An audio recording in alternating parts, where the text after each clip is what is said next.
It all started with Diana Taurasi, the fiery veteran who once questioned whether Clark could handle the physicality and speed of the WNBA. Her comments were replayed endlessly, fueling doubts about whether Clark could thrive in a league that eats rookies alive. But time has a way of humbling even the greatest. Just one season later, Taurasi publicly admitted she'd been wrong. Watching Clark's dominance unfold, the logo threes, the assists that seemed to come from another dimension, the way she drew sold-out crowds everywhere she went, forced Taurasi to acknowledge what fans already knew. Clark wasn't just good, she was transformative. The same player she once dismissed had now become the league's defining figure. From there, the dominoes began to fall. Breanna Stewart, a two-time MVP and three-time champion, didn't hesitate to call Caitlin Clark the spark that reignited the WNBA. Having carried the league's torch herself, Stewart recognized that Clark's combination of skill, vision, and competitiveness was something the sport hadn't seen in decades.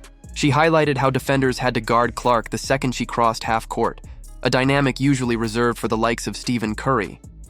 Stewart didn't just compliment her game, she celebrated her influence, admitting that Clark had single-handedly shifted how fans engage with women's basketball.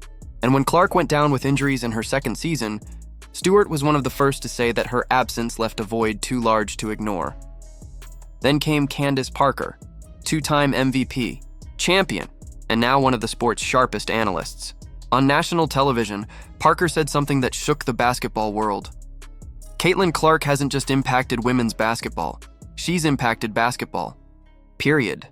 Comparing her to Steph Curry, Parker explained how Clark's deep shooting range and flair had turned every game into must-see TV. She described how arenas filled with both adoring fans and vocal haters. United by one thing, they all came to watch Clark. It wasn't just her skill. It was her ability to make people care, to turn casual viewers into passionate followers. That, Parker said, is the mark of true greatness.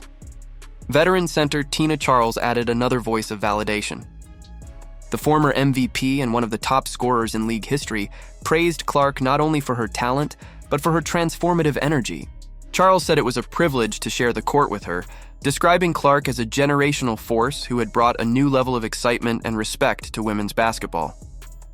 She even admitted she was grateful to still be playing during this shift, a shift powered almost entirely by Clark's emergence. And then came an emotional twist. One of Caitlin Clark's childhood heroes, Maya Moore, resurfaced to show her support.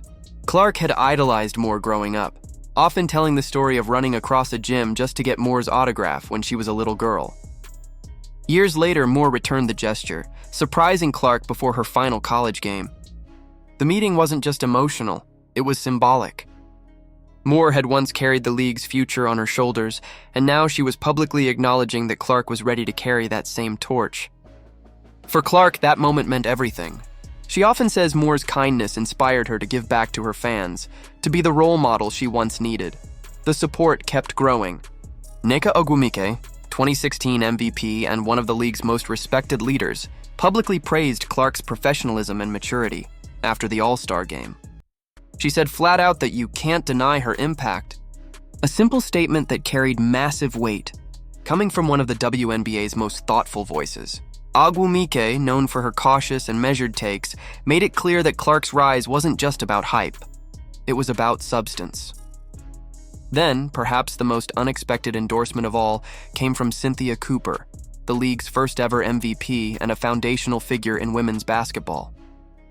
Cooper, who helped build the WNBA from its earliest days, praised Clark for being far more than just a shooter. "She's not just good, she's great," Cooper said. Her passing, her court vision, her creativity, it's all elite. It was a direct rebuttal to critics like Cheryl Swoops, who had questioned Clark's all-around game.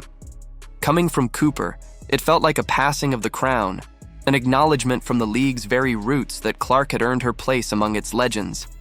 Even current superstar A'ja Wilson, often portrayed by the media as Clark's rival, joined the chorus of respect.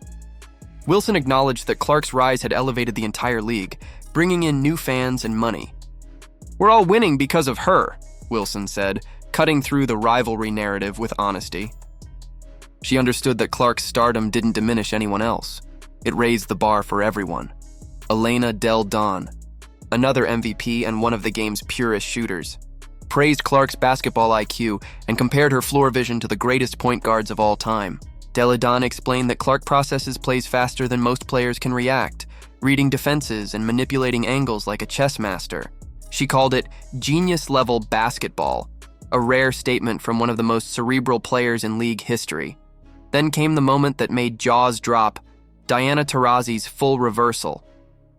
After being one of Clark's loudest critics before her rookie season, Taurasi stunned fans by admitting that Clark had not only proven her wrong, but surpassed expectations in ways she couldn't have imagined. "She's changed the league," Taurasi said in a recent interview. "Her impact is something we haven't seen in years.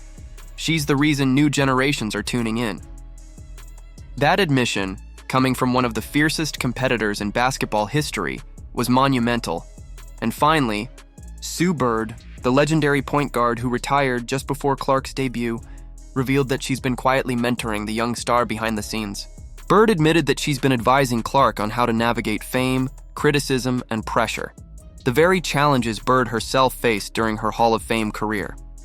"She's the future of the league," Bird said. "My only regret is not getting to play against her." That revelation sealed it. The Legends weren't just impressed by Caitlin Clark, they were invested in her. By 2025, Clark's influence had become undeniable. Even as injuries limited her playing time, her absence spoke volumes.